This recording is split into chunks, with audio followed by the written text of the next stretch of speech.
ગુજરાત રાજ્ય માર્ગ વાહન વ્યવહાર નિગમ દ્વારા મોટો નિર્ણય કરવામાં આવ્યો છે, જેમાં એસટી નિગમ દ્વારા આજથી બસ સેવાના ભાડામાં 10% વધારો કરવામાં આવ્યો છે। એસટી નિગમ દ્વારા વર્ષ 2014 બાદ પહેલીવાર બસના ભાડામાં 1 ઓગસ્ટ 2023ના રોજ 25% સુધીનો વધારો કરવામાં આવ્યો હતો, ત્યારે એસટી નિગમ દ્વારા આજે ફરીથી બસના ભાડા વધારવામાં આવ્યા છે। ગુજરાતમાં હાલ મોટી સંખ્યામાં લોકો બસમાં મુસાફરી કરી રહ્યા છે, ત્યારે એસટી નિગમના આ નિર્ણયથી રાજ્યના 27 લાખ મુસાફરોને સીધી અસર થશે।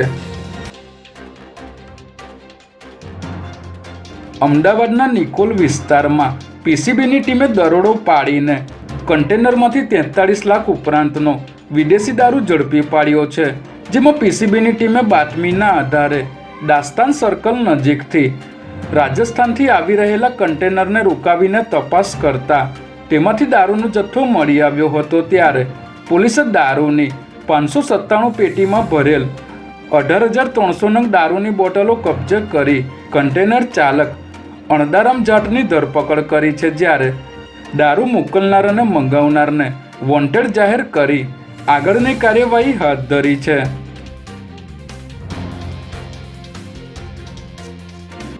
અમદાવાદના નિકોલ વિસ્તારમાં આવેલ એક પિઝા શોપમાં એક ગ્રાહકને કડવો અનુભવ થયો છે। મળતી માહિતી મુજબ શહેરના મેઘાણીનગર વિસ્તારમાં રહેતા એક વ્યક્તિ અન્ય લોકો સાથે પિઝા ખાવા માટે નિકોલ વિસ્તારમાં આવેલ પાપા લુઈસ નામની પિઝા શોપમાં ગયા હતા અને પિઝા ઓર્ડર કર્યો હતો, ત્યારે તે ખાતા સમયે તેમના મોઢામાં કંઈક મજબૂત વસ્તુ વાગી હોય તેવું લાગ્યું હતું, જેથી તેઓએ જ્યારે મોઢામાંથી બહાર કાઢીને જોયું તો પિઝાના કોનમાં ખીલ્લી હોવાનું સામે આવ્યું હતું। આ બાબતની ફરિયાદ મળતા ફૂડ વિભાગની ટીમ અહીં પહોંચી હતી અને આ પિઝા શોપને સીલ કરવામાં આવી હતી।